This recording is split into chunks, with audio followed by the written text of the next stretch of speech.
نحمده ونصلي على رسوله الكريم اما بعد فاعوذ بالله من الشيطان الرجيم بسم الله الرحمن الرحيم رب اشرح لي صدري ويسر لي امري واحلل عقدة من لساني يفقهوا قولي. الحديث الثامن عشر اتق الله حيثما كنت عن ابي ذر جندب بن جنادة وابی عبد الرحمن معاذ بن جبل رضی اللہ عنہما عن رسول اللہ صلی اللہ علیہ وسلم قال اتق اللہ حیثما کنت واتبع السیئة الحسنة تمحها وخالق الناس بخلق حسن. رواہ الترمذی. ابو ذر جندب بن جنادہ ابو عبد الرحمن معاذ بن جبل رضی اللہ عنہما بیان کرتے ہیں کہ رسول اللہ صلی اللہ علیہ وسلم نے فرمایا تم جہاں کہیں بھی موجود ہو اللہ سے ڈرتے رہو اور گناہ کے بعد نیکی کر لیا کرو، وہ نیکی اس گناہ کو مٹا دیتی ہے، اور لوگوں کے ساتھ اچھے اخلاق کا مظاہرہ کرو. اس حدیث کی عربی سنتے ہیں ہم. حدیث آپ نے سنی. حدیث دو صحابہ نے روایت کی گئی، ابو ذر رضی اللہ عنہ جن کا نام جندب بن جنادہ تھا، اور دوسرے ہیں معاذ بن جبل. یہ دونوں بیان کرتے ہیں کہ رسول اللہ صلی اللہ علیہ وسلم نے فرمایا تم جہاں کہیں بھی موجود ہو اللہ سے ڈرتے رہو اور گناہ کے بعد نیکی کر لیا کرو، وہ نیکی اس گناہ کو مٹا دیتی ہے، اور لوگوں کے ساتھ اچھے اخلاق کا مظاہرہ کرو. اس حدیث کو دیگر طرق کے ساتھ بھی روایت کیا گیا ہے. جب میں یہ کہتی ہوں کہ یہ حدیث اور طریقے سے بھی روایت ہوئی تو اس کا مطلب ہے کہ ایک اور صحابی نے ایک اور چین کے ساتھ بھی اس حدیث کو روایت کیا ہے، اور وہ حدیث حضرت عبداللہ ابن عمرو ابن العاص نے روایت کی. تو اس سے یہ پتہ چلتا ہے کہ کافی مشہور حدیث ہے. کہتے ہیں کہ معاذ بن جبل رضی اللہ عنہ نے جب سفر کا ارادہ کیا تو کہا کہ اے اللہ کے نبی صلی اللہ علیہ وسلم مجھے وصیت کیجیے. آپ نے فرمایا اللہ کی عبادت کرو اور اس کے ساتھ کسی کو شریک نہ ٹھہراؤ. انہوں نے کہا اے اللہ کے نبی کچھ اور کہیے. آپ نے فرمایا جب تم سے کوئی گناہ ہو جائے تو اس کے بعد کوئی نیکی کر لیا کرو. انہوں نے کہا اے اللہ کے نبی کچھ اور کیجیے. آپ نے فرمایا استقامت اختیار کرو اور اپنے اخلاق کو اچھا کرو. تو بیسیکلی دونوں روایات میں جو چیز کامن ہے وہ تین ہے. نمبر ایک اللہ سبحانہ تعالیٰ کے ساتھ درست تعلق. نمبر دو اپنی ذات میں درست طریقے اختیار کرنا، یعنی اپنے معاملے کو درست کرنا. اور نمبر تین لوگوں کے ساتھ اچھا معاملہ، اچھا تعلق، اچھا اخلاق. وہ شخص حقیقت میں کامیاب ہے جو ان تین محاذوں پر درست رویہ اختیار کرتا ہے. اس کا معاملہ اللہ کے ساتھ بھی اچھا ہے، اس کا معاملہ بندوں کے ساتھ بھی اچھا ہے، اور وہ خود بھی کسی گلٹ کا شکار نہیں، یعنی وہ کسی گلٹ کے ساتھ زندگی بسر نہیں کر رہا ہے، بلکہ صدق کے دل کے ساتھ، سچی نیت کے ساتھ، اخلاص کے ساتھ اور عاجزی اور ہمبلنس کے ساتھ زندگی بسر کر رہا ہے. کہ جب اس سے کوئی غلطی ہو جاتی، کیونکہ انسان ہے اور انسان ہونے کے ناطے غلطیاں تو ہوں گی، تو ایسی صورت میں وہ اس غلطی کو قبول کر لیتا ہے، مان جاتا ہے. تو بیسیکلی ہمیں تین چیزیں ٹھیک کرنے کی ضرورت ہے. ایک اللہ کے ساتھ تعلق، ایک اپنی ذات کی اصلاح، اور ایک بندوں کے ساتھ اچھا معاملہ. اگر ان تین چیزوں میں سے کوئی ایک چیز بھی ہم لیک کر رہے ہیں تو معاملہ درست نہیں ہو سکتا. یعنی ہماری کامیابی جو ہے وہ رسک پر ہے، کیونکہ ان تین چیزوں کے بارے میں ہم سے سوال کیا گیا ہے. حقوق اللہ کے بارے میں، عبادات کے بارے میں، اللہ سے معاملے اور اللہ سے تعلق کے بارے میں، اور پھر بندوں کے ساتھ جو معاملہ اور تعلق اور ان کے ساتھ جس طرح ہم بہیو کرتے ہیں اس کے بارے میں، اور پھر خود اپنے بارے میں جان کر اس کی اصلاح کرنے کے بارے میں، اپنا محاسبہ، سیلف انالیسس، اپنی غلطیوں کو دیکھنا اور ان کی اصلاح کرنا. تو ہمیں گویا تین محاذوں پر کام کرنا ہے، اور ان تین پہ کام کرنے میں سب سے پرائرٹی پر نمبر 1 چیز اللہ کا تقویٰ. اللہ سے ڈرنا. کیونکہ نبی صلی اللہ علیہ وسلم نے کیا فرمایا؟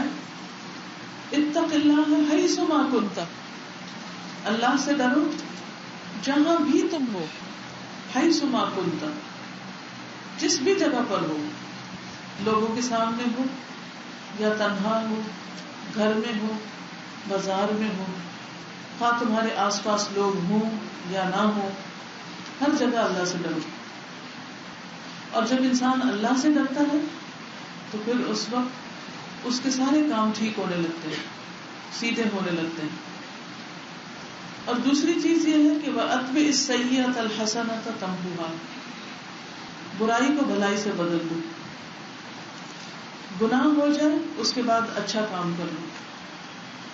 تَمْحُوهَا، وہ نیکی اس برائی کو مٹا دے گی، وہ صاف چیز گندی چیز کو درست کر دے گی، صاف ستھرا کر دے گی. اور پھر خالق الناس بخلق حسن، لوگوں کے ساتھ معاملہ کرو اچھے اخلاق کے ساتھ. تو اللہ کا تقویٰ ظاہر اور باطن میں یہ ہم سب کے لیے لازم واجب، کیونکہ جو کام اللہ سے ڈر کر کیا جاتا ہے اس کی کوالٹی کچھ اور ہوتی ہے، اور جو بندوں کے ڈر سے ہوتا ہے یا بندوں کی خاطر ہوتا ہے یا بندوں کی محبت میں ہوتا ہے یا بندوں کو خوش کرنے کے لیے ہوتا ہے، اس کی پھر کوالٹی ہی کچھ اور ہوتی ہے. اس لیے ہر کام اللہ کے لیے، یعنی اللہ کا تقویٰ ہمیں کیا سکھاتا ہے؟ نمبر 1، ہر چیز اللہ کے لیے. اور پھر یہ ہماری نماز میں بھی ہو، یہ ہمارے صدقہ خیرات میں بھی ہو، یہ ہمارے ہر کام میں، ہر فعل میں، چاہے وہ قول سے تعلق رکھتا ہے ہاں وہ سوچ سے تعلق رکھتا ہے. یعنی اللہ کا تقویٰ ہماری سوچ کی بھی اصلاح کر دیتا ہے کہ ہمارے دلوں کے راز اور ہماری خواہشات اور ہمارے دل کے اندر کیا کیا باتیں، جب ان پر ہم اللہ تعالیٰ کو نگران بناتے ہیں تو ہمیں اپنی سوچ کی غلطیاں بھی نظر آنے لگتی ہیں. پھر ہمیں یہ بھی پتہ چلنے لگتا ہے کہ ہم کہاں غلط ہیں. اور اس کے لیے پھر انسان کو ساتھ ساتھ توبہ کرنی چاہیے. تقویٰ کا لفظی مطلب ہوتا ہے گناہ سے بچنا. یعنی جب انسان اللہ سے ڈرتا ہے تو فوراً غلطی چھوڑنے لگتا ہے، گناہ چھوڑنے لگتا ہے. جیسے انسان جب انسانوں سے ڈرتے ہیں تو پھر ان کی نافرمانی نہیں کرتے. جب یہ پتا ہو کہ کسی نے پوچھنا ہے، کسی نے پکڑنا ہے، کسی نے مارنا ہے، کوئی سزا دے گا، تو پھر ہم کیا کرتے ہیں؟ وہ کام ٹھیک سے کرتے ہیں. اگر آپ کو پتا ہو کہ دفتر دیر سے جانے سے تنخواہ کٹے گی، بغیر بتائے چھٹی کر لینے سے نمبر کٹ جائیں گے، تو پھر آپ کیا کرتے ہیں؟ کیا چیز آپ کو روکتی؟ وہ ڈر روکتا ہے، نقصان کا ڈر. پھر آپ غلط کام نہیں کرتے. ابو سعید خدری کہتے ہیں کہ ان کے پاس ایک آدمی آیا اور کہنے لگا کہ مجھے کوئی وصیت کر دیجیے. انہوں نے کہا کہ تم نے وہی کہا جو میں نے رسول اللہ صلی اللہ علیہ وسلم سے عرض کیا تھا. تو آپ نے فرمایا کہ میں تمہیں اللہ کے تقویٰ کی وصیت کرتا ہوں، کیونکہ وہ ہر چیز کی بنیاد ہے، جڑ ہے. اور جو شخص متقی ہو جاتا ہے پھر اس کا ہر کام ویسا ہوتا ہے جیسے ہونا چاہیے. اسی لیے تقویٰ جنت میں جانے کا ذریعہ ہے. جنت کامیابی کی جگہ ہے. تو ان المتقین فی جنات و نہر، متقی لوگ باغوں اور نہروں میں ہوں گے. اس سے یہ بھی پتہ چلتا ہے کہ جب انسان کو کہیں سے کچھ ملنے کا شوق لگ جائے یا یقین ہو جائے تو اس وقت بھی وہ پھر وہ کام خوشی خوشی کرنے لگتا ہے. تو تقویٰ میں جہاں ایک طرف ڈر پایا جاتا ہے وہاں دوسری طرف محبت بھی پائی جاتی ہے، کسی کام کے کرنے کا شوق بھی آتا ہے. اور اللہ کی محبت میں، جنت کی شوق میں انسان پھر اچھے کام کرنے لگتا ہے. تو جیسے دنیا میں اگر انسان کو پتا ہو کہ جو کام وہ کر رہا ہے اس پر اللہ تعالیٰ اس کو جزا دے گا تو اس کا وہ کام اور اچھا ہوتا ہے. جس دنیا میں انسانوں کے ساتھ معاملہ کرتے وقت ہمیں اگر پتا ہو کہ ہمیں شاباش ملے گی تو ہمارے کام کی کوالٹی اور ہمارے کام کی رفتار اور ہمارا شوق اور زیادہ بڑھ جاتا ہے. پھر اسی طرح اس میں یہ بات بھی آتی کہ جو متقی ہیں وہ صرف اللہ کے پیارے ہی نہیں، یہ صرف اللہ کی محبت اور اللہ کے ڈر سے ہی کام نہیں کرتے بلکہ اس کے ساتھ ساتھ انہیں نبی صلی اللہ علیہ وسلم کی رفاقت بھی نصیب ہوگی. وہ آپ کے قریب ترین ہوں گے. جس کا جتنا زیادہ تقویٰ ہوگا اس کو اتنی زیادہ آپ کے قریب جگہ ملے گی. مثلا آپ دیکھیے کہ آج آپ یہاں پر آئے تو آپ میں سے ہر ایک کی کیا خواہش ہوگی کہ ہم کہاں بیٹھ کے سنیں اس کمرے کے اندر, اور خوش قسمت سمجھ رہے ہوں گے جو اپنے آپ کو یہاں پا رہے ہوں گے. یہ تو دنیا کا چھوٹا سا ایک معاملہ ہے اور تھوڑی دیر کی بات ہے. وہ کیا کوالٹی ہے کہ جس کی وجہ سے انسان کو اللہ کے قریب جنت میں گھر ملتا ہے. رب ابن لی عندک بیتا فی الجنہ. وہ کیا کوالٹی ہے کہ جس کی وجہ سے آپ کو نبی صلی اللہ علیہ وسلم کے قریب ترین جگہ ملے گی. یعنی قیامت کے دن وہ لوگ آپ کے قریب ترین ہوں گے. دنیا میں بھی آپ کے محبوب وہی لوگ ہیں جن کے اندر تقویٰ زیادہ, جو اللہ سے ڈر کے کام کرتے ہیں, بندوں کے ڈر سے نہیں. بندوں کے ڈر سے کیا جانے والا کام کیسا کام ہوتا ہے؟ بندوں کے ڈر سے کیا جانے والا کام وقتی کام ہوتا ہے اور اس کے اندر کوئی روح نہیں ہوتی, اس کا کوئی نتیجہ نہیں ہوتا, بیکار قسم کا کام ہوتا ہے. یا اپنی ذات کے فائدے کے لیے کیا جانے والا کام, شہرت کی خاطر, شہرت حاصل کرنے کے لیے کہ میرا نام ہو, مجھے مان لیا جائے, اس کا بھی کچھ خاص اثر نہیں ہوتا, وہ محدود ہو جاتا ہے وہ کام. جب انسان اللہ سے ڈرتا ہے اور اللہ کی خاطر کوئی نیکی کرتا ہے تو یقین کریے 7 پردوں کے پیچھے بھی آپ نیکی کریں گے تو اس کے اثرات باہر جائیں گے. اور اگر آپ کے اندر تقویٰ نہیں اور ساری دنیا میں ڈنڈورا بھی آپ پیڑ دیں اپنی نیکی کا تو کوئی آپ کو نیک ماننے کو تیار نہیں ہوگا. آپ سوچئے آپ کن لوگوں کو نیک سمجھتے ہیں جو اپنے منہ سے یہ کہتے ہیں میں تو بہت ہی اچھی ہوں, لوگ مجھ سے بڑی محبت کرتے ہیں اور میرے چاہنے والوں کا دائرہ بہت وسیع ہے. ایسے لوگوں سے آپ محبت کریں گے؟ نہیں. بلکہ جتنی دفعہ کوئی یہ بات بولے گا نا کہ لوگ مجھ پر اعتماد کرتے ہیں, لوگ مجھے بہت چاہتے ہیں, لوگ میرے ساتھ بہت اچھے ہیں, میں ہی سب کی آنکھوں کا تارا ہوں, تو ہر جملہ آپ کا یہ بولا ہوا آپ کی قدر گھٹا دے گا, آپ کو نیچے لے جائے گا. تجربہ کر کے دیکھ لیجیے. کیونکہ جب کوئی یہ کہہ رہا ہوتا ہے تو آپ کیا سوچ رہے ہوتے ہیں, کوئی بتائے گا؟ جب کوئی شخص یہ کہہ رہا ہوتا ہے نہیں لوگ مجھ کو بڑا اعتماد کرتے ہیں, آپ کیا سوچ رہے ہوتے ہیں؟ جھوٹ بول کر اپنے آپ کو جسٹیفائی کر رہا ہے, اپنے منہ میاں مٹھو بن رہا ہے. کیا آپ ایسے شخص کو چاہیں گے؟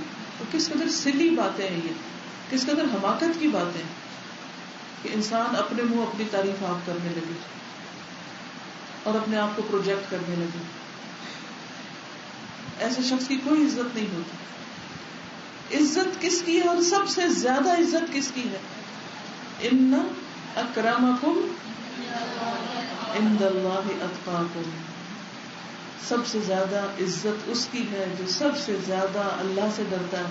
جو اللہ سے نہیں ڈرتا اور لوگوں کے ڈر سے چھپ کے کام کرتا ہے غلط, وہ 7 پردوں کے پیچھے چھپ کے غلط کام کرے, وہ کسی کو نہ بتائے کہ اس نے غلط کام کیا, لیکن اس کے اثرات ضرور باہر آ جائیں گے. آپ نے دیکھو کہ بعض اوقات چھت کے اوپر پانی کی ٹینکی بنائی جاتی ہے, اگر وہ کانکریٹ نہ لگائی جائے یا صحیح اس کی سیمنٹ نہ کیا جائے تو کچھ عرصے کے بعد کیا نتیجہ اس کا نکلتا ہے؟ رس کے سیپیج سامنے آ جاتی, دیواروں پہ آ جاتی, چھت پہ آ جاتی, آ جاتا ہے. کچی دیواریں تھی نا اس لیے آ گئی. تو جس شخص کے اعمال کی بنیادیں کچی ہوتی ہیں, اللہ کا ڈر نہیں ہوتا, اللہ کی خاطر نہیں ہوتا, اخلاص نہیں ہوتا اس میں, تو اس کے اعمال کا بھی یہی حال ہے. اس کے اندر کی گندگی, اس کے دل کا بغض, اس کے اندر کی خیانت, وہ ساری رس رس رس رس کے باہر نکل آتی ہے. پھر کوئی بچا نہیں سکتا اس کو, کوئی نہیں بچا سکتا. یہ جو معاملہ اللہ کے ساتھ, کب تک کسی چیز کو چھپایا جا سکتا؟ نیکی کی اپنی ایک فریگرنس ہوتی ہے, ایک خوشبو ہوتی ہے. آپ اس کو جتنا مرضی کور کر کے رکھیں, کیا ہوگا؟ اس کی خوشبو نکل جائے گی. اور اسی طرح گندگی کی اپنی بدبو ہوتی ہے, آپ جتنا مرضی اس کو کور کریں وہ نکل ہی جائے گی. گندگی کا ٹرک ڈھکا ہوا بھی آپ کے پاس سے گزر جائے نا تو اسمیل کو روک سکتے ہیں, گھر میں آپ اپنے کوڑے دان کو جتنا مرضی بند کر کے رکھیں، جب اس کے قریب ہوتے ہیں تو اگر وہ گلا سڑا پڑا تو سوال پیدا نہیں ہوتا کہ وہ باہر نہ نظر آئے. اسی طرح اگر ہمارے اخلاق گلے سڑے ہیں، اگر ہمارے اندر گندگی ہے، اگر ہمارے اندر تقویٰ نہیں، خدا کا خوف نہیں، نیت درست نہیں، حسد ہے، بغض ہے، تو وہ گندگی اپنی اسمیل چھوڑنے سے قطعاً نہیں رہے گی. جو مرضی کر لے، جتنی چاہے لیپ اپ ہوتی کر لے، سارے گھر کی دیواروں پہ اپنے بینر لگا دیں کہ میں بہت اچھی ہوں، کوئی بھی نہیں دیکھے گا ان کو. وہ الٹا آپ کے خلاف جھوٹی گواہی بنے گی کہ آپ نے لوگوں کو مس لیڈ کیا. تو اس لیے ظاہر کی فکر نہ کیا کریں، فکر کیا کریں اندر کی. اندر ٹھیک ہوگا تو باہر خود ہی ٹھیک ہو جائے. جھوٹ بولیں گے، جھوٹی بات کریں گے، 10 پردوں میں لپیٹ کے کریں گے تو بھی کیا ہوگا؟ حدیث میں کیا ہوتا ہے جب کوئی جھوٹ بولتا ہے تو کیا ہوتا ہے؟ جھوٹ بولنے والے کے منہ کی بدبو سے فرشتہ اس سے کئی میل دور بھاگ جاتا ہے. ایسی نفرت کرتے ہیں اس سے، غلط بیان ہے، اور ہم اسے معمولی چیز سمجھتے ہیں، خود ہی خود اندر اندر جسٹیفائی کر لیتے ہیں اس کو کہ اتنا تو بولنا ہی پڑے گا، اس کے بغیر تو کام نہیں چلتا. بول لیں لیکن یاد رکھیے کہ اس کا نقصان تو ہے ہی ہے. اسی طرح خیانت، دنیا میں سے کسی کو بھی نہ پتا ہو لیکن آپ کو اگر پتا، آپ کا اپنا دل گلٹ میں ہے، تو جب تک اللہ سے ڈر کے اس کو ادا نہیں کر دیں گے، مرتے دم تک، مرنے کے بعد بھی وہ گلٹ آپ کا پیچھا ہرگز نہیں چھوڑے گی. تو تقویٰ اسی چیز کا نام ہے کہ اندر کا گند باہر نکال دیا جائے. اگر کہیں پھوڑا بن رہا ہو تو جب تک اس کا مواد باہر نہیں نکالا جاتا، نشتر لگتا ہے تو باہر نکلتا ہے، کٹ لگتا ہے. کبھی کبھی وہ گڑھ سے نکلتے ہیں نا گرمی کے موسم میں، تو پھر کیا ہوتا ہے؟ اگر آپ اس میں پٹیاں لگا لگا کے اس کو بند کر دیں تو وہ جان نہیں چھوڑنے والا جب تک اس گندگی کو باہر نہیں نکالیں گے. ورنہ یہ بھی ہو سکتا ہے کہ اندر ہی اندر وہ زہر اور سارے جسم کو لے ڈوبے. تو اس لیے اگر عزت چاہیے، اگر جنت چاہیے، اگر دنیا میں بھی سکون چاہیے، دل کا اطمینان چاہیے، تو پھر اللہ سے ڈرنا ضروری ہے. اتق اللہ حیث ما کنت. یہ نہیں کہ کچھ لوگوں کے بیچ میں ہوں تو آپ کہیں میں تو اللہ سے ڈرتا ہوں. مثلا کلاس میں بیٹھے، اچھی اچھی آیات چل رہی، تو آپ کے دل میں واقعی اللہ کا ڈر آ گیا، کیونکہ ماحول سے آتا ہے، تو آپ کے اندر اللہ کا ڈر آ گیا اور آنسو بھی آ گئے آپ کے بیٹھے بیٹھے. کیونکہ کئی لوگ لیکچر کے بیچ میں رونے بھی لگ جاتے ہیں، لیکن اس کو کوئی فائدہ نہیں ہے اتنا، جب تک وہ یہاں سے اٹھ کر جہاں آپ گئے ہیں، گھر میں گئے ہیں یا کسی بازار میں گئے ہیں یا کسی بھی جگہ گئے، وہاں جا کر جب تک آپ اس پہ استقامت نہیں اختیار کرتے کہ جس چیز سے آپ ڈرے ہیں اس سے ڈرتے نہیں رہتے اللہ سے کہیں اور بھی جا کر، اور اس کی اصلاح نہیں کرتے، تو فائدہ کچھ بھی نہیں. یہ رونا بھی کام نہیں آئے گا. مثلاً آپ نے کسی کے ساتھ زیادتی کی، اب آپ کسی درس میں گئے، آپ کو اللہ کا ڈر آ گیا، آپ توبہ توبہ کرنے لگے، لیکن انسانوں کے حق میں جو زیادتیاں کی جاتی ہیں وہ خالی توبہ توبہ کرنے سے معاف ہو جاتی ہیں. کیا کرنا پڑتا ہے؟ ان انسانوں کے ساتھ حسن سلوک کرنا پڑتا ہے، ان کا حق دینا پڑتا ہے.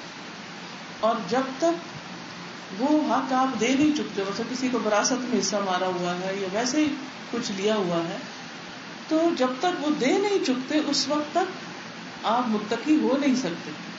ہاں وقتی طور پر جذبات میں آ کے آپ نے تھوڑا رونا دھونا بھی کر لیا، تو اس تقویٰ پر استقامت بھی بہت ضروری ہے، اس پہ جم جانا ضروری. یہ تقویٰ آپ کو سیدھا کر کے چھوڑے تب ہے وہ تقویٰ. تو جو تقویٰ آپ کی اصلاح نہ کرے یا آپ کا عمل نہ بدلے تو وہ تقویٰ پھر تقویٰ نہیں. ابن عمر کہتے ہیں کہ بندہ تقویٰ کی اصل حقیقت کو نہیں پہنچ سکتا جب تک کہ جو بات دل میں کھٹکتی ہو اسے بالکل چھوڑ نہ دے. دل کی کھٹک، اندر کی گلٹ، اسے چھوڑ دے، بس نہیں چاہیے. کوئی خیال آتا ہے، کوئی خواہش ہے، کچھ کرنے کو دل چاہتا ہے جو آپ کو پتا ہے کہ اللہ تعالیٰ کو پسند نہیں، جو آپ کو پتا ہے کہ بندوں کو پتا چل جائے تو بندے مجھ سے نفرت کرنے لگے، تو پھر کیا کرنا چاہیے؟ اس سے جان چھڑانے کی کوشش کرنی چاہیے ہر قیمت پر. اور کچھ چیزیں ایسی ہوتی ہیں کہ جو مادی ہوتی ہیں تو ان کو انسان الٹ پلٹ کر دیتا ہے، آگے پیچھے کر لیتا ہے، لیکن کچھ چیزیں ایسی ہوتی ہیں کہ جو آپ کے دل کی اصلاح سے تعلق رکھتے ہیں. اس کے لیے اللہ تعالیٰ سے خصوصی دعا کی ضرورت ہوتی ہے. یا مقلب القلوب ثبت قلبی علی دینک، اللہ میرے دل کو دین پہ جما دے اور میرے اندر آنے والے وسوسوں کو دور کر دے، مجھے شیطان کے شر اور شیطان کی ڈالی ہوئی نجاست سے باہر نکال دے. اور جب ایک انسان تقوی کی وجہ سے گناہ چھوڑتا ہے تو اس کو اللہ کی مدد مل جاتی ہے، وہ اللہ کی مدد کے لائق ہو جاتا ہے. اس سلسلے میں وہ مشہور کہانیاں جو آپ نے سن رکھی ہوں گی کہ 3 لوگ بنی اسرائیل میں سے کہیں اکٹھے کسی کام نکلے تو راستے میں بارش ہونے لگی تو انہوں نے ایک غار میں پناہ لی. ابھی اندر ہی تھے کہ لینڈ سلائڈنگ ہوئی، ایک پتھر آ کے گرا اور غار کا دروازہ بند ہو گیا. وہ چٹان اتنی بھاری تھی کہ 3 بندوں کے بس کی بات نہیں تھی کہ وہ زور لگا کے اس کو ہٹا کے باہر نکلے. یعنی وہاں کسی مادی ذریعے کی وسیلے کی کوئی گنجائش نہیں تھی. اب کیا ہوا؟ انہوں نے دعائیں شروع کر دی اور دعاؤں میں اپنا ایک ایک خالص عمل پیش کیا. ہر ایک کی دعا سے تھوڑا تھوڑا ہٹا اور تیسرے کی دعا سے پورا ہٹ گیا. ان میں خاص طور پر وہ جو بات آتی ہے نا کہ ایک شخص نے کہا اللہ تو خوب جانتا ہے کہ مجھے اپنے چچا کی ایک لڑکی سے بہت محبت تھی، جتنی ایک مرد کو کسی عورت سے ہو سکتی، شدید محبت تھی. تو اس محبت میں اس سے برا کام کرنا چاہا تو لڑکی نے پیسوں کا مطالبہ کیا تو اس نے پیسے جمع کرنے شروع کر دیے.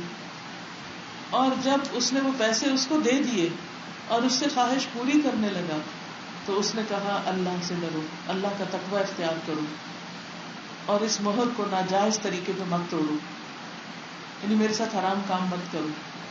تو کہتا ہے کہ اس پر یعنی اللہ کا نام آتے ہی میں اٹھ کھڑا ہوا، یعنی جذبات کی انتہائی شدید کیفیت میں، اور وہ خواہش جو اتنے عرصے سے دل پہ لگی ہوئی تھی اس کو پورا کرنے کا موقع آیا تو صرف اللہ کے لیے اس خواہش کو روک لیا، اللہ کے لیے اس کو روک لیا. تو یہ عمل اللہ تعالیٰ کو اتنا پسند آیا کہ اللہ تعالیٰ نے پتھر ہٹا دیا. تو انسان کے اندر بعض اوقات ایسی خواہشات بھی جنم لے لیتی ہیں اور دل میں ایسے ایسے خیالات آنے لگتے ہیں کہ جن کے لیے انسان پریشان ہوتا ہے، ان کو کوئی وے آؤٹ نہیں ہوتا، کوئی سولوشن بھی نہیں ہوتا. تو ایسی صورت میں انسان کو اگر اللہ سے ڈر لگتا ہو تو وہ اس راستے کو ہی چھوڑ دے گا جہاں سے وہ کسی حرام میں پڑ سکتا ہے. وہ ایسے نہ فون میسج کرے گا، نہ وہ ایسی کوئی ملاقاتیں کرے گا، نہ وہ ایسی چیزوں کا ذکر کرے گا، نہ ایسی کسی گندی باتوں میں آئے گا. کیوں؟ کیا چیز اس کا ہاتھ روکتی ہے کہ وہ کوئی فضول ٹیکسٹ میسج نہ کرے؟ کیا چیز روکتی ہے کہ وہ کسی ایسی غلط جگہ پر نہ جائے؟ کیونکہ اس کو پتا ہے کہ اللہ دیکھ رہا ہے.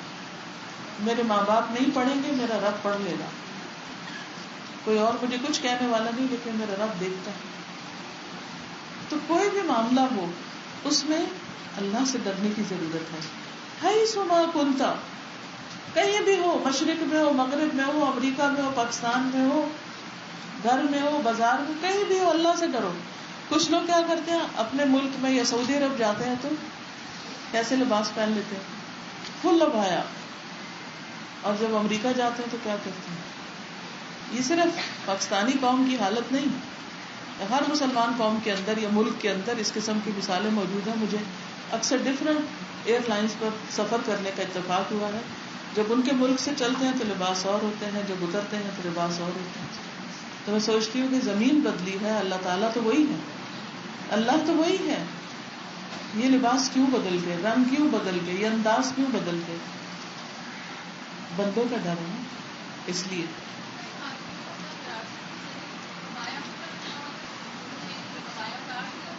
وہ کہہ رہی کہ خاتون تھی جنہوں نے کراچی میں عبایا، نقاب، ہر چیز لیا ہوا تھا.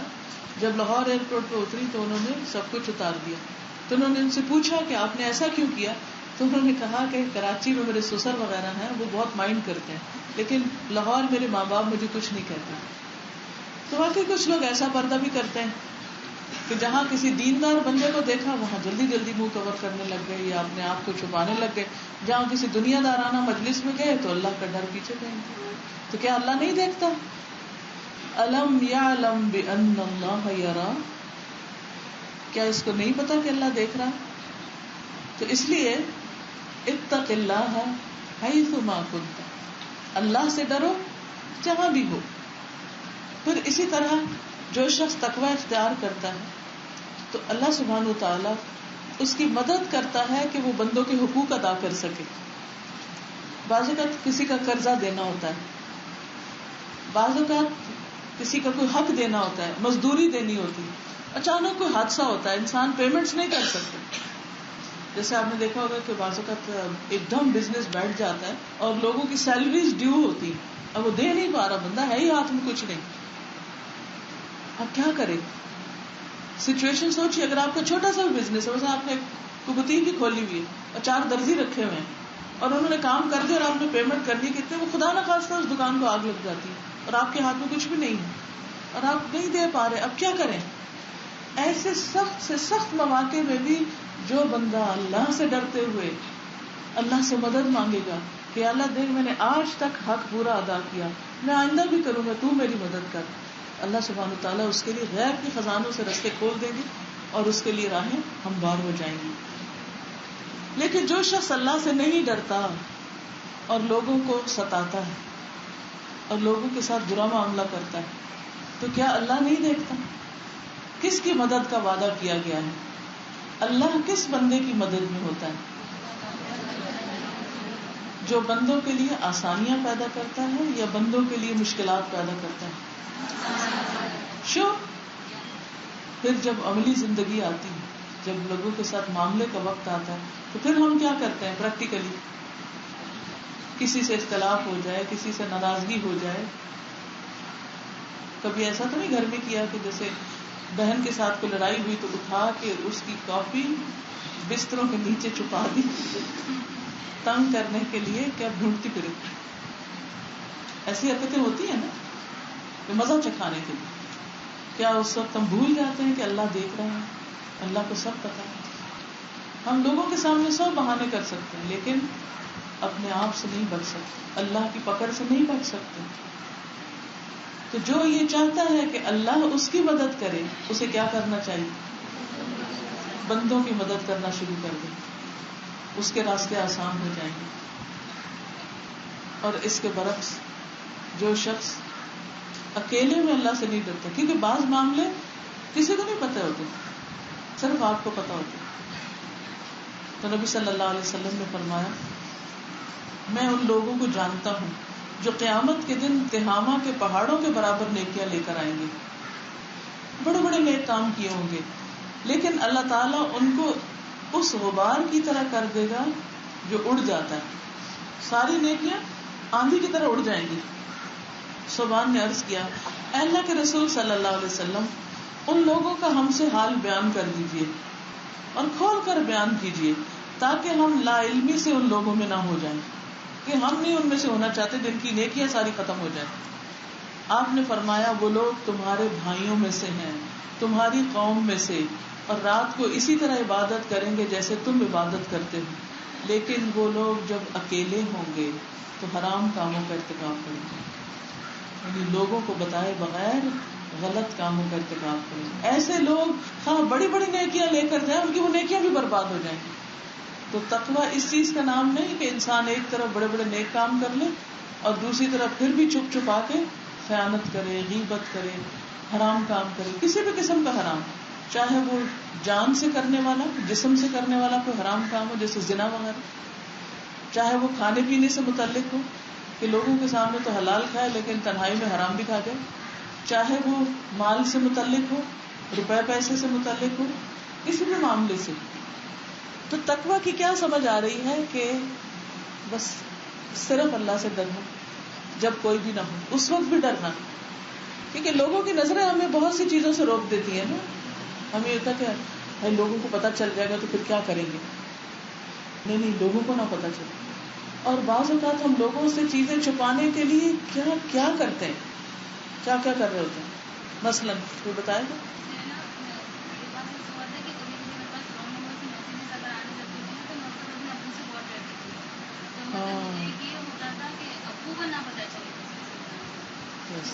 اب یہ دیکھیے کہ کون سے کام ہیں, آپ خود ہی لسٹ بنا لیجیے, ان کی دل میں بنا لیجیے, کاپی بنا لیجیے, کہ جن کے بارے میں آپ کہتے ہیں کہ ابو کو نہ پتا چلے, میرے ہسبینڈ کو نہ پتا چلے, میرے بچوں کو نہ پتا چلے.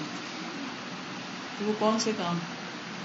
سوچیں گے, غور کریں گے, تدبر کریں گے, ڈیپتھ میں جائیں گے تو خود ہی ڈیٹیکٹ کر لیں گے, خود ہی ڈھونڈ لیں گے, چل جائیں گے. تو اسی طرح کچھ چیزیں ہم صرف امی ابو گھر والے نہیں, لوگوں کے ڈر سے بھی چھپاتے ہیں, باہر کے معاشرے کے. وہ کون سی چیزیں ہو سکتی؟ ہاں برا حال ہے, میگزین ایسے پڑے ہیں, ہاں, لیکن اگر کسی ایسے کا پتہ چل رہا ہے کہ اس نے آنا ہے جو چیزوں کو اپڈیٹ کر سکتے ہیں, وہ سب چیزیں غائب, چھپا لیں. گھر صاف. مثلاً گھر میں ایسی چیزیں ہیں کہ جو دین کے لحاظ سے ٹھیک نہیں, ایسے میگزین جو فحش قسم کے ہیں, یا کمپیوٹر پہ ایسی موویز یا ایسی ننگی چیزیں دیکھنا. تو جب گھر میں کوئی ایسا شخص آ رہا ہو جس کے بارے میں یہ پتا ہو کہ وہ پسند نہیں کرتا اس کو, تو پھر کیا کرتے ہیں؟ ساری چیزیں پردے کے پیچھے چلی گئی, کیونکہ اللہ سے نہیں ڈرتے, لوگوں سے ڈرتے ہیں. دیکھیے جو شخص اللہ سے ڈرتا ہے نا, اس کی زندگی کھلی کتاب کی طرح ہوتی ہے, اس کو بہت پاسورڈ لگانے کی ضرورت نہیں ہوتی, کیونکہ اس کو پتا ہے وہ اللہ سے ڈرتا ہے, وہ صحیح کام کرتا ہے, اور وہ سب کچھ اللہ کے سامنے ہے, اور that's it. کچھ چھپتا نہیں, چھپاتا نہیں, کیونکہ گناہ وہی ہے جس کو آپ چھپانے کی کوشش کرتے ہیں لوگوں سے, کہ لوگوں کو نہ پتا چل جائے. اگر لوگوں کو پتا چل گیا تو پتہ نہیں کیا ہوگا, بےزتی ہو جائے گی. ہاں, ہم نماز کس کے سامنے پڑھتے ہیں اور پھر کیسی پڑھتے ہیں؟ اکیلے میں جلدی جلدی استغفر اللہ استغفر اللہ, جتنی دفعہ بھی کرے استغفر اللہ کم, کیونکہ دھوکہ ہے اللہ کے ساتھ, اور یہ منافقین کی علامت ہوتی ہے کہ اللہ کو دھوکہ دیتے.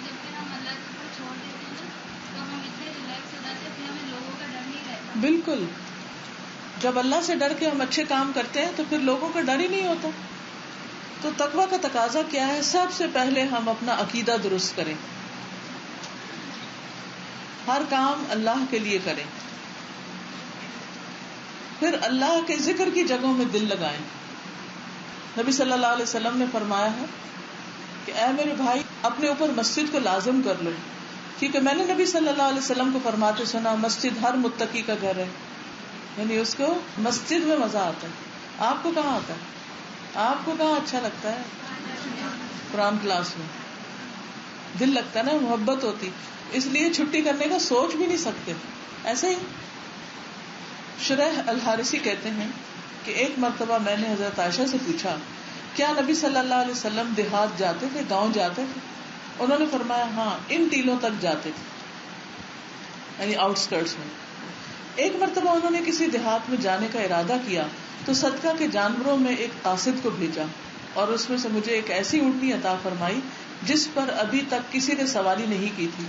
پھر مجھ سے فرمایا, عائشہ علیک بتقوی اللہ عز وجل والرفق, اللہ کا تقوی اختیار کرنا اور نرمی کرنا اپنے اوپر لازم کر لو, کیونکہ نرمی جس چیز میں ہوتی ہے اسے خوبصورت بنا دیتی, اور جس چیز سے کھینچ لی جاتی ہے اسے بدنما اور عیبدار بنا دیتی, یعنی پھر اس کو بدصورت بنا دیتی.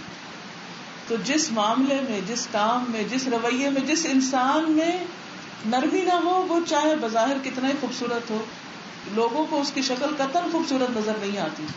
خوبصورتی میک اپ سے نہیں ہے, خوبصورتی گورے رنگ میں نہیں ہے, خوبصورتی لپسٹک میں نہیں ہے, خوبصورتی نرم مزاجی اور اچھے اخلاق میں ہے, لحاظ میں ہے, تمیز میں ہے, ادب میں ہے, احترام میں ہے.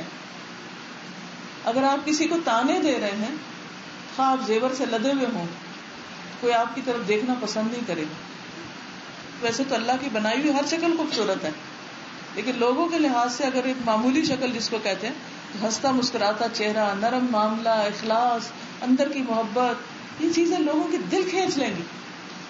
اور پھر یہ نہیں کہ جب لوگ اچھے ہو اس وقت اچھا معاملہ, جب لوگ نہ بھی اچھا کریں پھر بھی اچھا کر لینا, پھر بھی آگے بڑھ جانا, یہ چیز آپ کو لوگوں کے قریب کرے گی.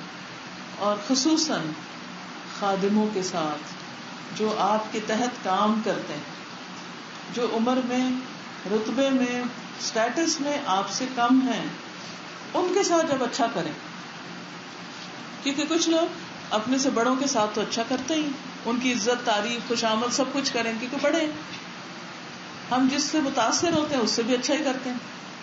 لیکن جو لوگ ہم سے عقل میں، علم میں، رتبے میں، درجے میں کم ہوتے ہیں، وہ بےچارے غلطیاں بھی بہت ساری کرتے ہیں. دیکھیں نا، ایک شخص جو آپ سے رتبے میں بڑا ہے، زیادہ عقل مند ہے، علم والا، سمجھدار ہے، تو وہ نسبتاً کم غلطی کرے گا. نسبتاً، یہ نہیں کہ غلطی نہیں کہ وہ بھی کرے گا، لیکن نسبتاً کم کرے گا. لیکن ایک شخص جو لا علم ہے، آپ کی ماسی ہے، اس نے تو کچھ یونیورسٹی وغیرہ نہیں پڑھی، ہاں، یا کوئی دین کا بھی نہیں کچھ پڑھ رکھا، عقل سمجھ بھی پوری ہے، لیکن اپنا کام کر لیتی. اب وہ کام کرتے ہوئے کبھی بات نہیں سنے گی، کبھی کچھ غلطی کرے گی، کبھی کچھ گرا دے گی. میں کسی جگہ گئی اور وہ نئی جگہ تھی میرے لیے، تو جو صفائی کرنے والی عورت تھی، میں اس کے ذہنی لیول کو نہیں جانتی، تو میں نے بیٹے سے کہا کہ جاؤ اس کے لیے کچھ چیزیں خرید لاؤ تاکہ یہ ذرا صحیح صفائی کر سکے. تو اس کو لیکوڈ لا کر دیا، وہ جو فلور شائننگ کے لیے ہوتا ہے اور کلیننگ کے لیے. اس نے ایک ہی دن میں پوری بوٹل ختم کر دی. بیٹا میرا ظاہر ہے کہ وہ اپسیٹ ہوئے، کہتے کہ یہ تو ایک ہی دن میں ساری ختم کر دی. تو میں نے کہا کہ وہ تمہارے جتنی سمجھدار نہیں ہے، اس لیے میں ہنس دی آگے سے. کچھ کرنے کی ضرورت نہیں، کیونکہ اس کی سمجھ اتنی. اس نے سمجھا روز ایک بوتل ڈال دی، حالانکہ ایک ڈھکن بھی کافی تھا سارے گھر کے لیے. تو اب اگر آپ یہ سمجھ لیں کہ اس کی سمجھ کم ہے اس لیے ایسے اس نے کیا ہے، تو آپ اپنا غصہ بھی کنٹرول کر لیں گے، اپنا نقصان بھی برداشت کر لیں گے، اور اپنا اخلاق بھی درست رکھیں گے. لیکن اگر آپ یہ نقطہ بھول گئے کہ وہ علم میں، سمجھ میں، عقل میں کم ہے، اسی لیے تو وہ آپ سے کم ہے، اللہ نے آپ کو اس سے بڑا رتبہ دیا ہے دنیاوی اعتبار سے، تو اس بڑے رتبے کا یہ ذمہ ہے کہ وہ اپنے سے چھوٹے کے ساتھ اچھا سلوک کرے، کیونکہ وہ چھوٹا ہے اور وہ غلطی کرتا ہے چھوٹا ہونے کی وجہ سے. لیکن اس وقت ہم اپنے بڑے ہونے کا کیا فائدہ اٹھاتے ہیں کہ ہمیں تو پوری اتھارٹی مل گئی، ہم جس کی جی چاہے جب چاہے بے عزتی کر دیں. اس کی اجازت ہے ہمیں؟ قطعاً اجازت نہیں.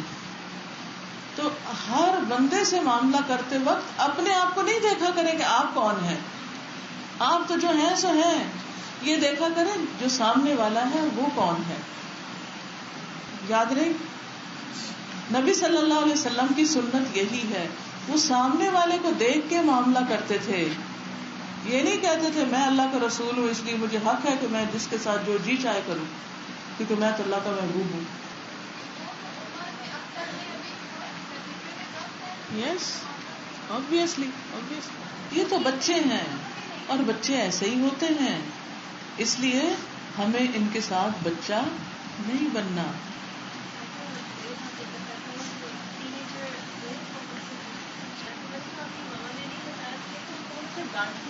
بتاتی نہیں.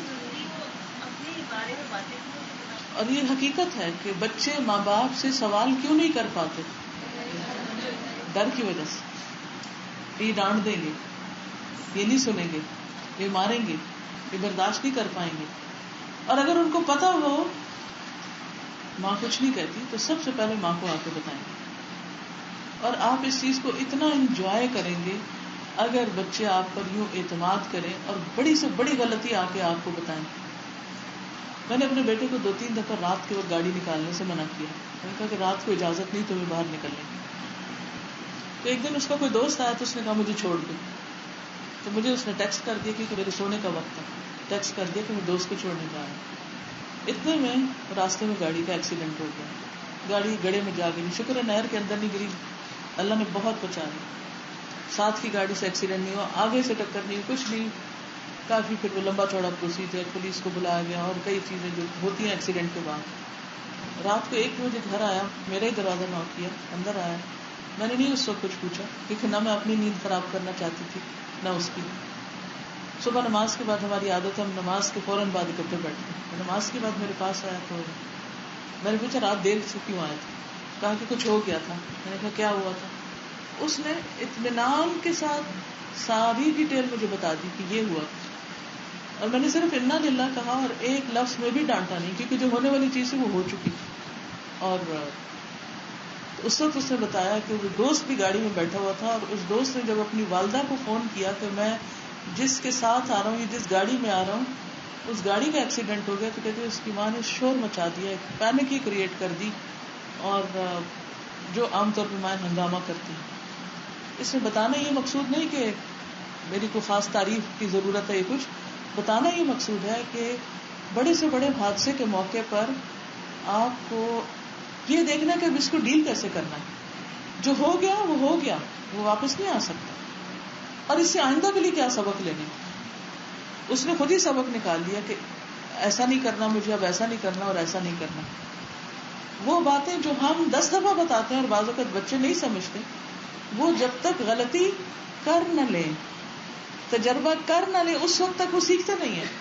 اور جب وہ غلطی کر لیتے ہیں تو اس وقت ہم بجائے اس کے کہ ان کو خود اس سے سیکھنے دیں، ہم ان کے سر پہ ڈنڈے مارنا شروع کر دیتے ہیں، جس سے ان کی عقل لے لیتے ہیں اور وہ سیکھ نہیں پاتے.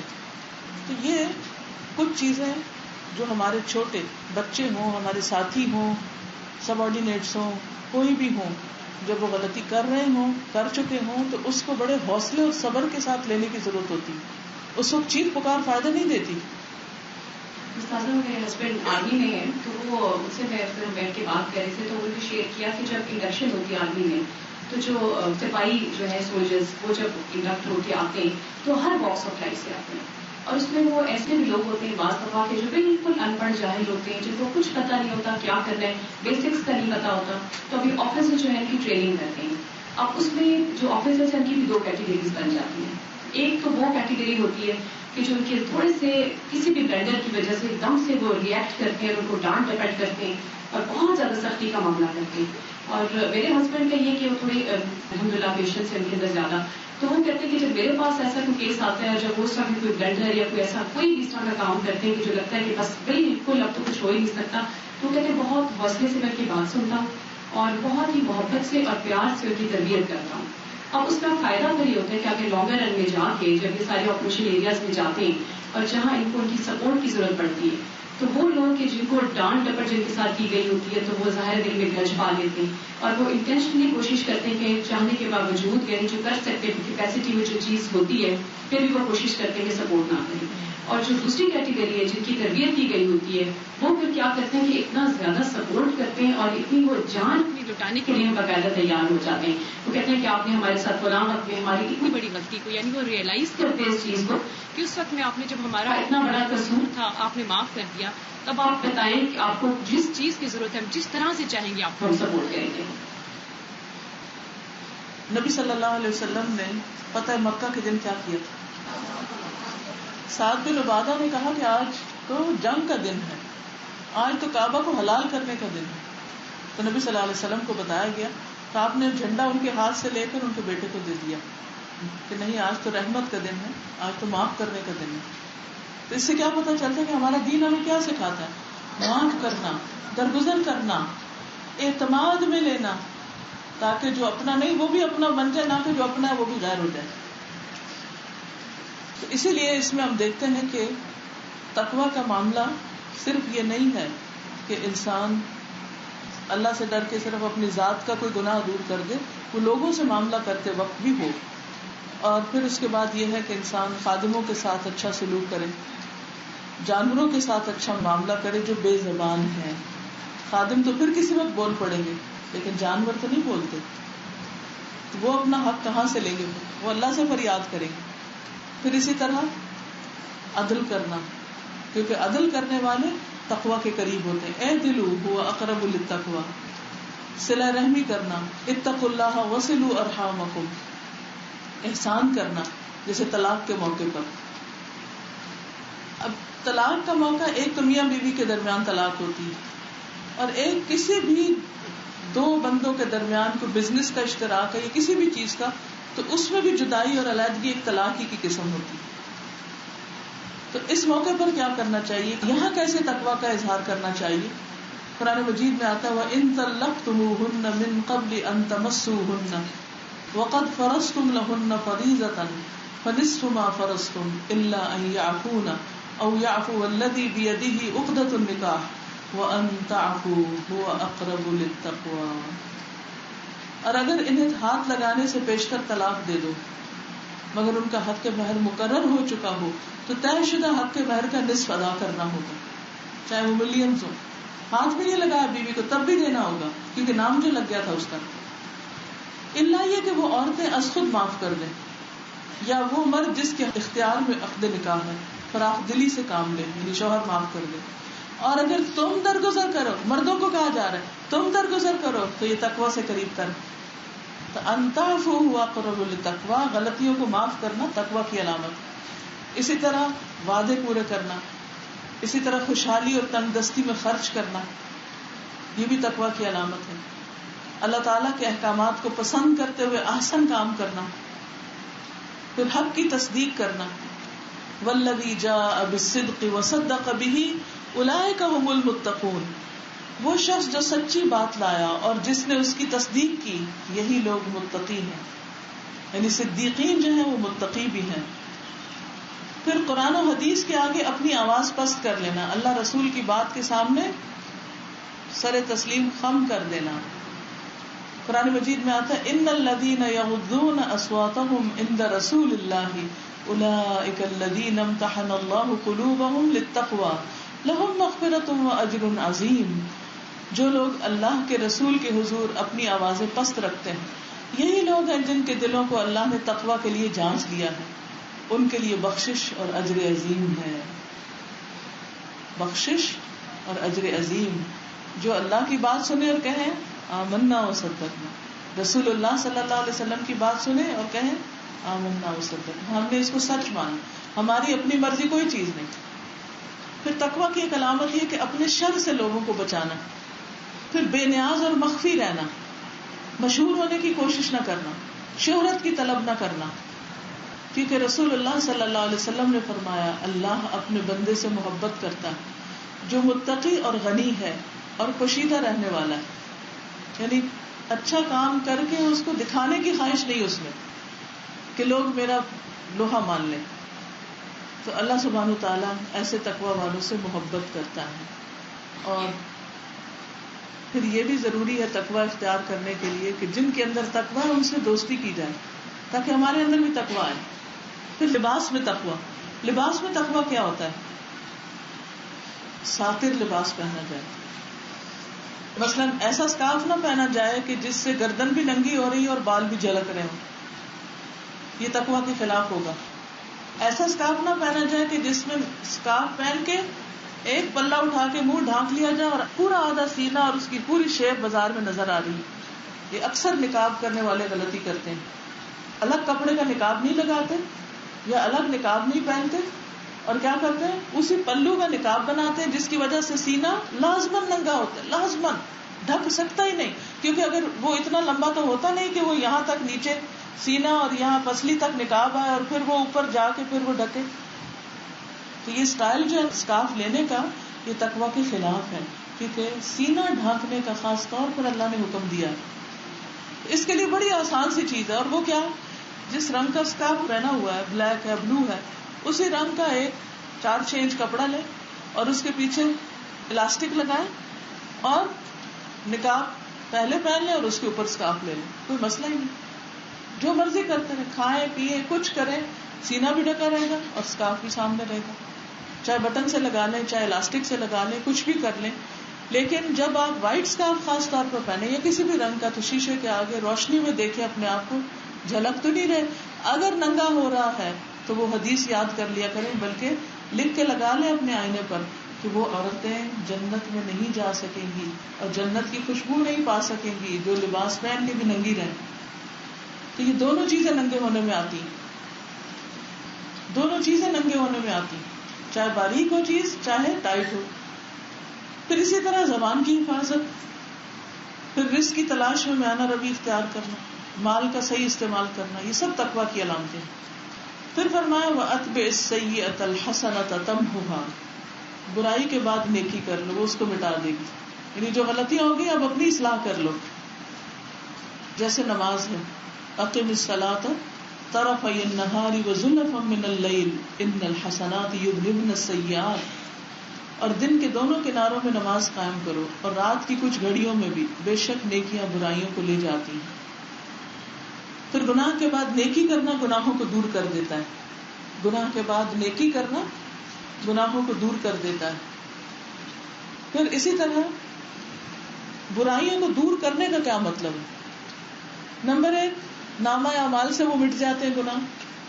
نمبر 2، ان کی رغبت ختم ہو جاتی. یعنی مثلاً کوئی برا کام کرنے کی عادت پڑ گئی آپ کو، تو آپ جس وقت میں وہ برا کام کرتے ہیں اس وقت میں وہ نیکی کا کام شروع کر لیں، تو آپ کی پھر کیا ہوگی، برائی کی عادت ختم ہو جائے گی اور آپ اچھے کاموں میں لگ جائیں. اور تیسرا یہ کہ گناہ نیکیوں میں بدل جائے. جیسے سورۃ الفرقان میں آتا ہے نا کہ جو لوگ توبہ کر لیں ان کے گناہ نیکیوں میں بدل جائیں گے. رسول اللہ صلی اللہ علیہ وسلم نے فرمایا، اس شخص کی مثال جو برائیاں کرنے کے بعد نیکیاں کرتا ہے اس آدمی کی طرح ہے جس پر ایسی تنگ زرہ ہو، ٹائٹ، کہ اس کا گلا گھونٹ رہا ہو. یعنی بعض اوقات آپ کوئی کپڑا پہنتے ہیں نا تو ایسا لگتا ہے جیسے گلا بھی گھٹ رہا ہے. ایسا آدمی جب نیکی کرتا ہے تو ایک کڑا ٹوٹ جاتا ہے، یعنی وہ دارا کھل جاتا ہے، پھر دوسری کرتا ہے تو دوسرا کھل جاتا ہے، یہاں تک کہ ساری زرہ ٹوٹ کے کھل جاتی اور انسان بالکل سہولت میں آ جاتا ہے. تو گناہ جو ہے نا وہ انسان کا دل بھیجتا ہے، دل تنگ کرتا ہے، گلٹ ہوتی ہے انسان کے اندر. تو اس کو دور کرنے کے لیے کیا کرنا چاہیے؟ نیکیاں کرتے چلا جانا چاہیے. ایک ایک نیکی اس بندر کو کھولتی جائے گی، کھولتی جائے گی، کھولتی جائے گی، اور آپ آزاد ہو جائیں گے، آپ کا دل اطمینان میں آ جائے گا. پھر یہ بھی یاد رکھیے، جیسا گناہ ویسی نیکی. یہ لکھ لیجئے، جیسا گناہ ویسی نیکی. اس کا کیا مطلب ہے؟ جس ڈگری کا گناہ کیا اس ڈگری کی نیکی کرے. اعلانیہ گناہ کیا تو اعلانیہ توبہ کرے، چھپ کے گناہ کیا تو چھپ کے توبہ کرے. ٹھیک ہے. رسول اللہ صلی اللہ علیہ وسلم نے فرمایا، اگر تم کسی برائی کا ارتکاب کر بیٹھو تو اس کے ساتھ ہی نیکی کر لو تاکہ برائی کا اثر زائل ہو جائے. مخفی برائی کے بدلے نیکی بھی مخفی کی جائے اور اعلانیہ برائی کے بدلے نیکی بھی اعلانیہ کی جائے. یہ نبی صلی اللہ علیہ وسلم نے ہمیں بتایا. یعنی پبلکلی اگر یا پبلک سے ریلیٹڈ کوئی غلطی کی ہے تو پبلک کے سامنے معافی مانگی جائے. رسول اللہ صلی اللہ علیہ وسلم نے فرمایا، بائیں طرف والا فرشتہ 6 گھڑیوں تک غلطی کرنے والے مسلمان بندے کی غلطی لکھنے سے اپنا قلم روکے رکھتا ہے. اگر وہ نادم ہو اور اللہ سے معافی مانگ لے تو وہ قلم رکھ دیتا ہے، اگر معافی نہ مانگے تو برائی لکھ دیتا ہے، اور وہ ایک برائی ہوتی ہے. پھر اسی طرح گناہ اس وقت مٹتے ہیں جب کبیرہ گناہوں سے توبہ کی جائے. یعنی یہ نہیں کہ صرف نیکیاں کافی ہیں بلکہ گناہوں کو چھوڑا جائے، پھر توبہ قبول ہوتی ہے. آئندہ زندگی میں عہد کیا جائے کہ ہم پھر نہیں غلط کریں گے. پھر نیک لوگوں کے ساتھ رہنے کی کوشش کی جائے.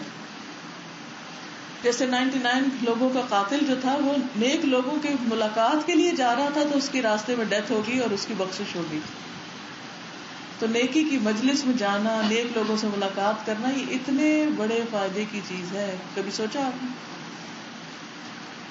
یعنی اس کا گناہ کیوں معاف ہو گیا تھا جس نے 99 قتل کیے تھے، کہ وہ توبہ کر کے کدھر کو جا رہا تھا، کہاں جا رہا تھا؟ کہ نیک لوگوں سے ملنے کے لیے، ان کی کمپنی اختیار کرنے کے لیے. اتنی امپورٹنٹ ہے اچھے لوگوں کی کمپنی اختیار کرنا.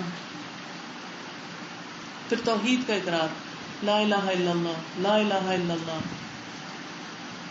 ابو ذر کہتے ہیں کہ رسول اللہ صلی اللہ علیہ وسلم سے میں نے کہا کہ مجھے وصیت کیجیے. آپ نے فرمایا جب تم سے برائی ہو تو اچھا کر لو، وہ اس کو مٹا دے گی. یعنی نیکی کرو گے تو اس کو مٹا دے گی. میں نے کہا یا رسول اللہ، کیا لا الہ الا اللہ کہنا یہ نیکیوں میں سے ہے؟ آپ نے فرمایا یہ تو افضل الحسنات میں سے ہے. تو جب کوئی غلطی ہو تو لا الہ الا اللہ، لا الہ الا اللہ کثرت سے پڑھتے رہیں، چلتے پھرتے اٹھتے بیٹھتے. تو یہ نیکی بھی گناہوں کو مٹا دے گی. اچھی طرح وضو کرنا، 2 نفل ادا کرنا. پھر فرض نماز، یہ گناہوں کو مٹانے کا بہترین طریقہ ہے، لیکن بہترین طریقے سے نماز پڑھی جائے خشوع و خضوع کے ساتھ. کیونکہ بندہ جب نماز کے لیے کھڑا ہوتا ہے تو سارے گناہ لا کے سر پہ رکھ دیے جاتے ہیں. جب رکوع پہ جاتا ہے تو گناہ جھڑتے ہیں، جب سجدے میں جاتا ہے تو کندھوں سے ہر چیز سے گناہ اترنے گرنے شروع ہو جاتے ہیں. یہ بھی بہت ضروری ہے. پھر خاص طور پر توبہ کے 2 نفل. حدیث میں آتا ہے جو بندہ بھی گناہ کر بیٹھے پھر اچھی طرح وضو کر کے کھڑے ہو کر 2 رکعت نماز پڑھے پھر اللہ سے معافی مانگے تو اللہ تعالیٰ اس کو بخش دیتا ہے.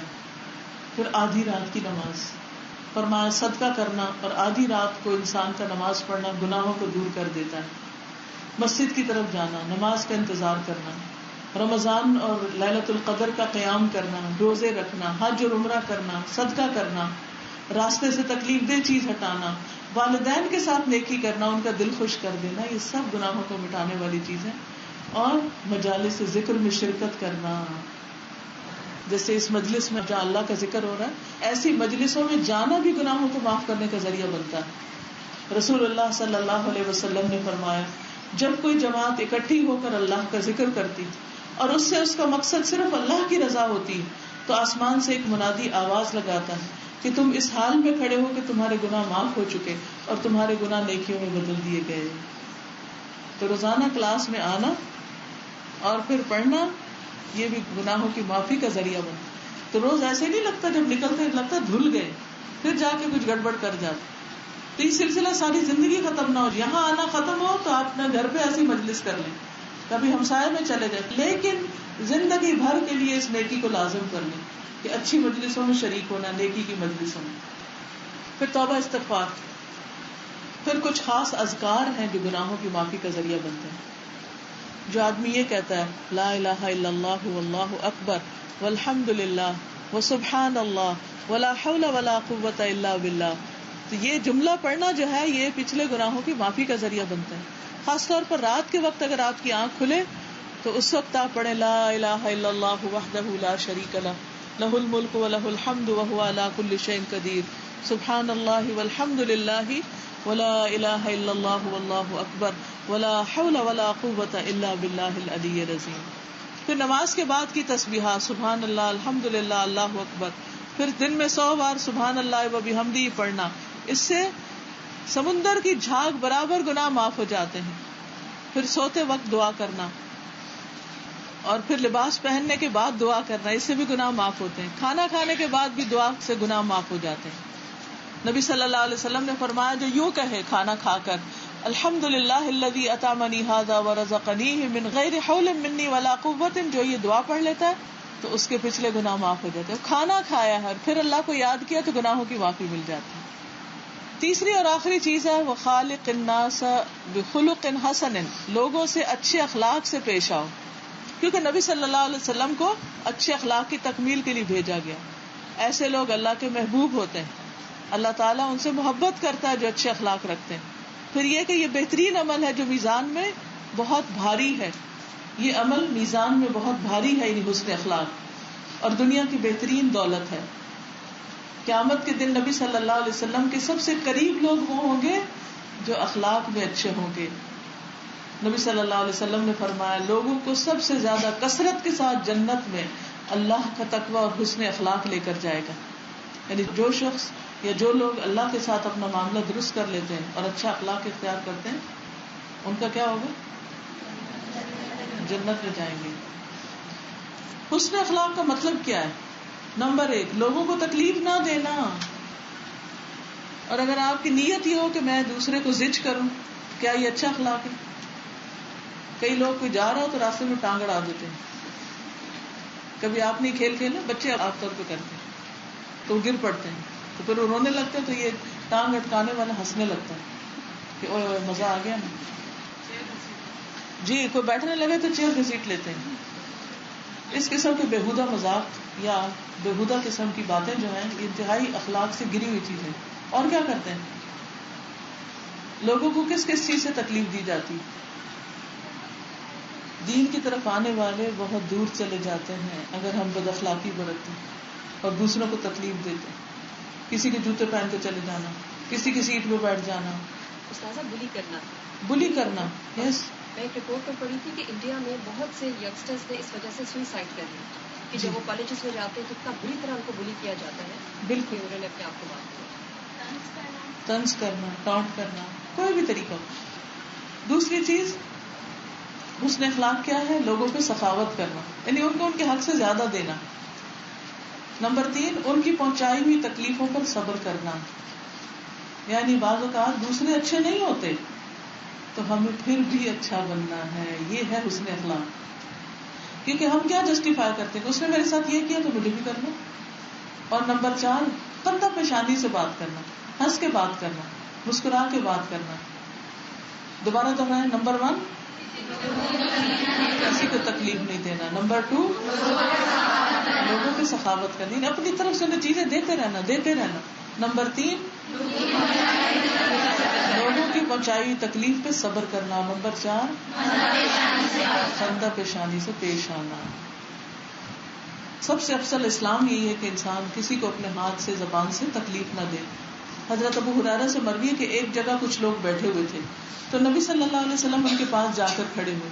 فرمایا کیا میں تمہیں بتاؤں کہ تم میں سب سے بہتر اور سب سے بدتر کون ہے؟ لوگ خاموش رہے. نبی صلی اللہ علیہ وسلم نے 3 مرتبہ اپنی بات دہرائی. اس پر ان میں سے ایک آدمی بولا کیوں نہیں یا رسول اللہ.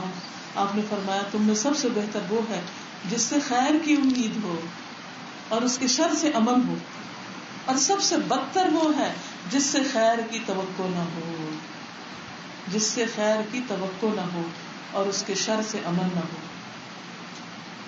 پھر اچھا اخلاق کیا ہے؟ لوگوں کے لیے فائدہ مند بن جانا. ہمارے پاس جو بھی کچھ ہو, کوئی اسکل ہو, کوئی ہنر ہو, کچھ, اس سے لوگوں کو فائدہ پہنچانا. رسول اللہ صلی اللہ علیہ وسلم نے فرمایا وہ لوگ اللہ تعالیٰ کو زیادہ محبوب ہیں جو دوسرے لوگوں کے لیے زیادہ فائدہ مند ہوں. اللہ تعالیٰ کے ہاں سب سے زیادہ پسندیدہ اعمال یہ ہیں کہ مسلمان کا اپنے بھائی کو خوش کرنا, اس سے کوئی تکلیف دور کرنا, اس کا قرضہ چکانا, اسے کھانا کھلانا, اور مجھے کسی بھائی کی ضرورت پوری کرنے کے لیے اس کے ساتھ چلنا مسجد نبوی میں 1 مہینہ اعتکاف کرنے سے زیادہ محبوب ہے. اس کی ضرورت پوری کرنے کے لیے, اس کی پریشانی دور کرنے کے لیے اس کے ساتھ جانا, اس کا کام ہلکا کروا دینا. یاد رکھو جس نے اپنے غصے کو روک لیا اللہ تعالیٰ اس کی خامیوں پر پردہ ڈال دے گا. جو آدمی اپنے غصے کو نافذ کرنے کے باوجود پی گیا اللہ تعالیٰ قیامت کے دن اس کے دل کو امیدوں سے بھر دے گا. اور جو اپنے بھائی کے ساتھ اس کی ضرورت پوری کرنے کے لیے چلا اللہ تعالیٰ اس کو اس دن ثابت قدم رکھے گا جس دن قدم ڈگمگا جائیں گے اور بد اخلاقی اعمال کو یوں تباہ کرتی جیسے سرکہ شہد میں بگاڑ پیدا کر دیتا.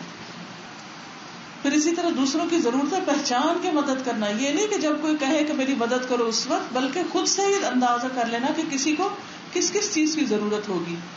پھر اسی طرح دوسروں کو عطیات دینا, سخاوت کرنا, ان کی اذیتوں پہ صبر کرنا, خندہ پیشانی سے ملنا, تبسم کا فی وجہ اخی کا صدقہ, اور کوشش سے اچھے اخلاق اختیار کرنے کی کوشش کرنا, کوشش سے اپنے اندر اچھے اخلاق پیدا کرنا. اب سوال یہ پیدا ہوتا ہے کہ کیا کبھی بھی سختی نہیں کرنی چاہیے کہ ہمیشہ ہی نرمی کرنی چاہیے؟ اللہ سبحانہ و تعالیٰ ہر چیز میں نرمی کو پسند کرتے ہیں, لیکن بعض اوقات کسی پر اس کے فائدے کے لیے سختی بد اخلاقی نہیں ہوتی. جیسے ڈاکٹر مریض کے ساتھ کیا کرتا ہے جب ٹیکا لگاتا ہے یا خون لیتا ہے, کیا کرتا ہے؟ تکلیف پہنچاتا ہے نا. ابھی کہ کتنا بد اخلاق ہے ڈاکٹر, کہیں گے نہیں, کیونکہ وہ آپ کے بڑے فائدے کے لیے کر رہا ہے. اسی طرح تعلیم کی غرض سے. پھر اسی طرح تربیت کرتے وقت بعض اوقات فرمنس اختیار کرنا کہ نہیں تم یہ کام کرو یا یہ کام نہیں کرو. یہ نہیں کہنا آپ کی مرضی آپ کریں, نہیں کرتے نہ کریں, نہیں, آپ کو کرنا ہے. یہ فرمنس ہے, ٹھیک ہے, کرنے کا ارادہ کرنا, نیت کرنی ہے اور انشاءاللہ کر کے دکھانے کو کسی کو ہمارا فائدہ ہے. اور آخر میں یہ کہ دعا کرنی, اچھے اخلاق کے لیے دعا. وَاهْدِنِي لِأَحْسَنِ الْأَخْلَاقِ لَا يَهْدِي لِأَحْسَنِهَا إِلَّا أَنْتَ وَاصْرِفْ عَنِّي سَيِّئَهَا لَا يَصْرِفُ عَنِّي سَيِّئَهَا إِلَّا أَنْتَ. مجھے اچھے اخلاق کی ہدایت عطا فرما, تیرے سوا کوئی اچھے اخلاق کی ہدایت نہیں دے سکتا, اور برے اخلاق مجھ سے دور کر دے, تیرے سوا مجھ سے کوئی برے اخلاق دور کرنے والا نہیں. اور پھر یہ دعا بھی اللہم انی اعوذ بک من منکرات الاخلاق والاعمال والاہواء.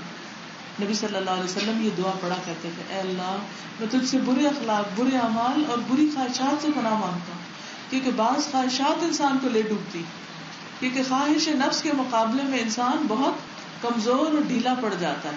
تو اس لیے اللہ تعالیٰ سے دعا کرنی چاہیے کہ اللہ تعالیٰ ہمیں اپنی رحمتوں میں رکھے اور برے اخلاق سے بچائے.